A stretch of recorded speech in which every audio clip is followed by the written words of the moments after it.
माझ्या प्रिय बंधू भगिनींनो, आपण येशूला तारणहार, ख्रिस्त मसीहा, प्रभू, गुरु, मनुष्याचा पुत्र, देवपुत्र अशा अनेक उपाधी देऊन त्याची प्रार्थना करतो आणि यापैकी प्रत्येक उपाधी येशूबद्दलच्या आपल्या मनातील समजाचा एक पैलू व्यक्त करतो, आपल्या मनातील त्याचे स्थान व्यक्त करते। अगदी त्याचप्रमाणे आपण पवित्र मरियेला सुद्धा अनेक उपाधी देऊन तिची मध्यस्थी करतो। पवित्र मरियेच्या लिटणीमध्ये त्याची एक लांबलचक अशी यादी आहे। आपण सातत्याने रोजरीच्या प्रार्थनेत ही लिटणी बोलत असतो आणि आज आपण पवित्र मरियेच्या ती देवाचे माते ह्या उपाधीवर चिंतन करणार आहोत। देवाचे माते आणि धन्य कुमारी ह्या दोन उपाधी मरियेला दिलेल्या सर्वात जुन्या उपाधी आहेत। ह्या दोन्ही उपाधी मरियेला तारणाच्या योजनेत देण्यात आल्या आहेत।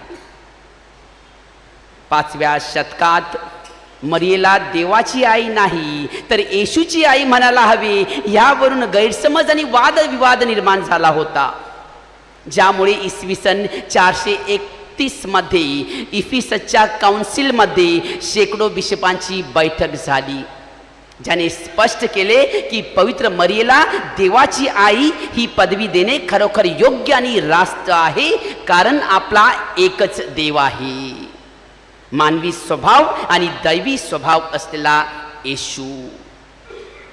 इफिससच्या काउन्सिल मधल्या ह्या स्पष्टीकरणापूर्वीच मरियेचे वर्णन करताना देवाची आई ही पदवी अनेक विश्वासू जणांनी तिच्यासाठी वापरली होती। इफिससच्या काउन्सिलच्या स्पष्टीकरणानंतर पवित्र मरियेला देवाची आई म्हणून शीर्षक देणे योग्य आणि रास्त आहे असे मानून अनेक चर्च पवित्र मरियेला समर्पित करण्यात आली आणि इफिससच्या काउन्सिलच्या अगदीच नंतरच्या वर्षी म्हणजे इसवी सन 432 मध्ये रोममधील संत मेरी मेजर मंदिराचे बांधकाम सुरू झाले।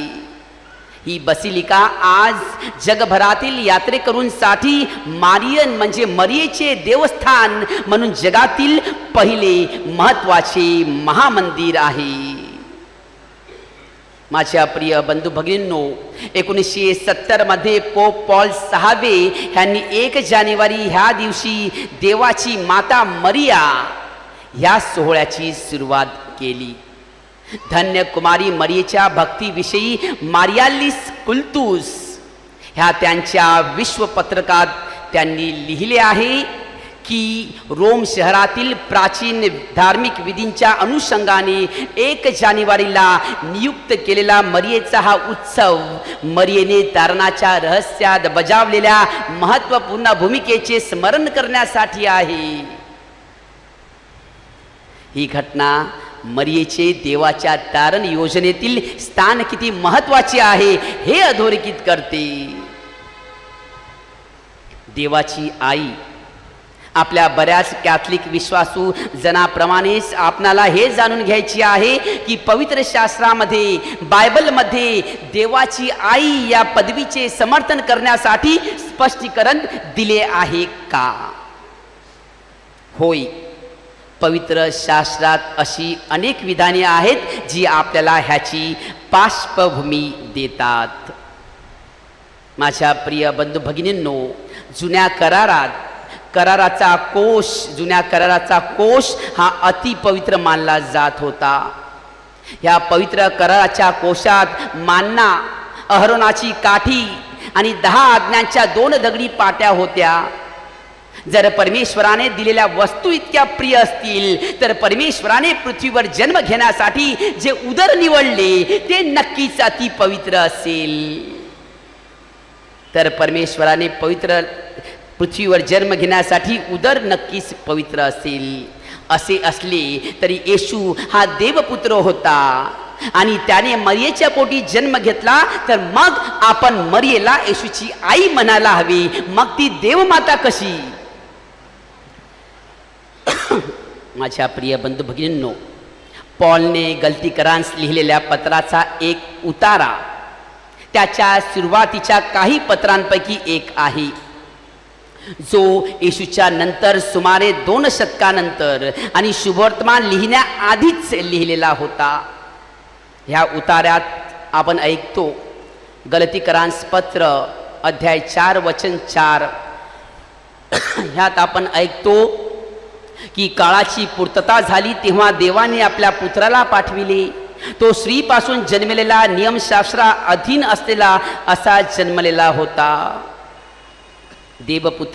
देवपित्याने आपला पुत्र येशू याला जगात पाठविले आणि येशूचा जन्म एका स्त्रीपासून झाला. संत पॉलचे हे विधान मरिया देवाची आई या उपाधीचे समर्थन करते. योहानाच्या शुभवर्तमानात पहिल्याच अध्यायात आपण ऐकतो की प्रारंभी शब्द होता आणि शब्द देवासह होता आणि शब्द देव होता. तोच प्रारंभी देवासह होता. पवित्र मरियेच्या उदरी शब्द रूपातील परमेश्वर मानव देह धारण करून जन्माला आला.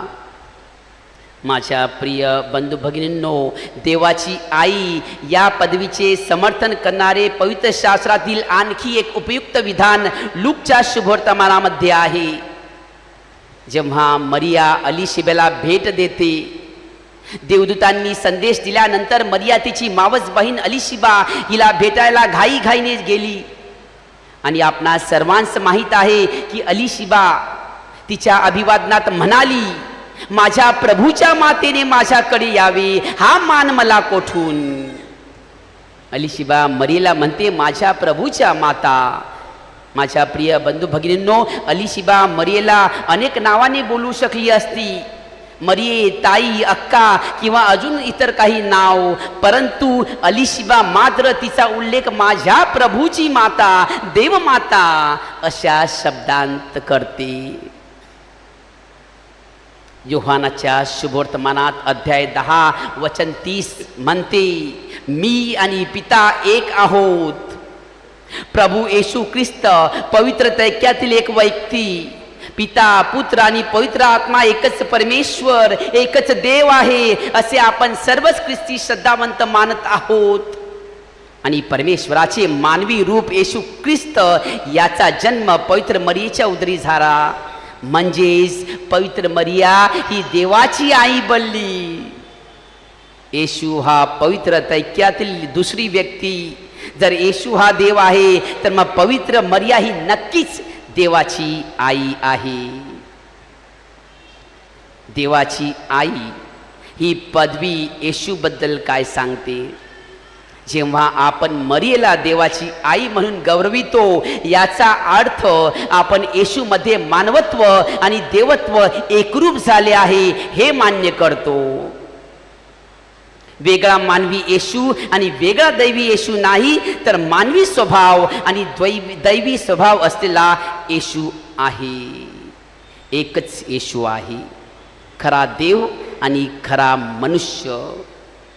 जर दैवत्व व मानवत्व असलेला येशू एकच आहे तर मरिया नक्कीच देवाची आई आहे. आणि जर येशू एक आहे तर मरिया देवाची आई आहे. माझ्या प्रिय बंधू भगिनींनो, ख्रिस्ती लोकांना संतांद्वारे मध्यस्थी करणे आवडते. आम्हा सर्वांना संतांद्वारे मध्यस्थी करण्यास आवडते, परंतु कोणत्याही संतांपेक्षा मरियेद्वारे केलेली मध्यस्थी अधिक प्रभावी आहे. कारण जवळजवळ सर्वच संत पदावर पोहोचलेल्या व्यक्ती पवित्र मरियेचा यथायोग्य आदर करून तिची भक्ती करीत असत. असं म्हटलं जातं की मरियेच्या मध्यस्थी इतकी प्रभावी मध्यस्थी या जगात अजून कोणाकडूनही होत नाही. मरियेच्या मध्यस्थी इतकी प्रभावी मध्यस्थी अजून कोणाकडूनही होत नाही. परंतु बायबलमध्ये जर आपण पाहिलं तर संत पौल तिमोथेला लिहिलेल्या पत्रात अध्याय 2 वचन 5 मध्ये म्हणतो, कारण देव एक आहे आणि देव व मानव यांच्यामध्ये ख्रिस्त येशू हा मनुष्य एकच मध्यस्थ आहे. मग जर असं असेल तर आपणापुढे नक्कीच प्रश्न निर्माण होईल, मग मरियेची मध्यस्थी का? इतर संतांपेक्षा तिची मध्यस्थी प्रभावी का? याचे उत्तर असे आहे की मरिया राणी आहे आणि येशू जो आपला राजा आहे तो तिची विनंती नक्कीच नाकारणार नाही. येशू जर राजा असेल तर मरिया राणी कशी? सहजासहजी पाहता राजाची बायको राणी असते, मग येशू राजा असताना मरिया कशी राणी होऊ शकते? तर ती तर त्याची आई आहे. माझ्या प्रिय बंधू भगिनींनो, बायबलमधील जुन्या करारातील संदर्भात हे स्पष्ट दिसून येते की प्राचीन इस्रायलवर राजा दावीद व त्याच्या वंशजाचे राज्य होते. हे आपणा सर्वांनाच माहीत आहे. त्या राज्यात राणी हे पद राजाच्या आईकडे असे, त्यांच्या बायकोकडे नसे. राजाची आई राणी माता, क्वीन मदर म्हणून ओळखली जाईल. एक राजे 15:13, 2 इतिहास 15:16, इर्मया 13:18 या विविध पुस्तकांत याचा उल्लेख आपल्याला पाहावयास मिळतो. तरीही राणी माता ही उपाधी स्पष्ट होत नाही. परंतु जर आपण बेथशेबा या स्त्रीचा अभ्यास केला तर ही संकल्पना अधिक स्पष्ट होते. बेथशेबा ही दावीद राजाची बायको होती व त्याचा वारस शल्मोन याची ती आई होती. दावीद राजा होता तेव्हा बेथशेबा त्याच्या पुढे नमस्कार करून त्याला स्वामी म्हणत असे. 1 राजे 1:16 बेथशेबेने राजास लवून मुजरा केला. 1 राजे 1:31 तेव्हा बेथशेबेने भूमीपर्यंत लावून राजास मुजरा करून म्हटले, माझे स्वामीराज दावी चिरकाल वंचोत. माझ्या प्रिय बंधू भगिनींनो, परंतु तिचा मुलगा जेव्हा गादीवर येतो तेव्हा तिची प्रतिष्ठा बदलते. सालोमन राजा होतो तेव्हा तो तिला नमन करतो आणि तिला आपल्या उजवीकडे स्थान देतो व तिला राज सन्मान प्रदान करतो. 1 राजे 2:19 बेथशेबा आदोनियाच्या वतीने सालोमन राजाकडे बोलावयास गेली. राजा तिचे स्वागत करण्यासाठी उठला व तिला दंडवत घालून आपल्या सिंहासनावर जाऊन बसला. त्याने आपल्या आईसाठी एक आसन मांडावयास सांगितले व ती त्याच्या उजवीकडे बसली. ती त्यास म्हणाली, मी तुझ्याजवळ एक लहानशी गोष्ट मागत आहे, ती तू मला नाही म्हणू नकोस. राजा तिला म्हणाला, आई, मी तुला नाही नाही म्हणणार नाही. आपल्याला नक्कीच असे वाटणे गैर नाही की राजाची बायको राणी का नाही, आई का बरं? तर जुन्या करारात काही राजांना 2 बायका होत्या, त्यामुळे राणीपद कुणाला द्यावी यावरून वादविवाद होऊ नये म्हणून त्यांची आई राणी असत. राज्यातील बहुतांश समस्या तीच सोडवित असे. राणी माता ही राजा व त्याची प्रजा यांच्यातील दुवा असे. प्राचीन यहुदी समाजात त्यामुळे राजाची आई हिचा मोठा सन्मान असे, जो इतर कुणालाही मिळत नसे. आणि येशू जो दावीद वंशात जन्माला आला तो आपला राजा आहे आणि त्याची आई मरिया ही आपली राणी माता आहे. तिची मध्यस्थी नक्कीच प्रभावी असणार आहे. सर्व पिढ्या मला धन्य म्हणतील. मरियेच्या स्तोत्रातील हे शब्द अगदी समर्पक आहेत. होय, पवित्र मरियेची भक्ती ही ख्रिस्ती उपासनेचा अविभाज्य घटक आहे.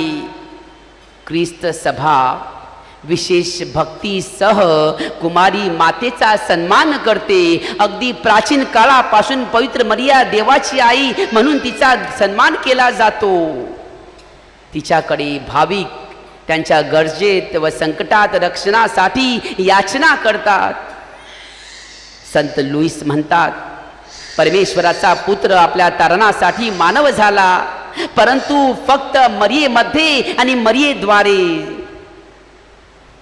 The Son of God became man for our salvation, but only in Mary and through Mary. Saint Thomas Aquinas म्हणतात, ताऱ्याच्या चमकण्यामुळे जसे नाविकांना बंदरात येण्यासाठी मार्गदर्शन मिळते, त्याचप्रमाणे ख्रिस्ती लोकांना मरियेद्वारे स्वर्गात जाण्याचे मार्गदर्शन लाभते. As mariners are guided into port by the shining of a star, so Christians are guided to heaven by Mary. पवित्र कुमारी मरिया जी आपली उत्तम मध्यस्थी आहे, जी आपली राणी माता आहे, जी आपली आई आहे, तिच्याकडे आजच्या नवेनाच्या पहिल्या दिवशी मध्यस्थी करूया.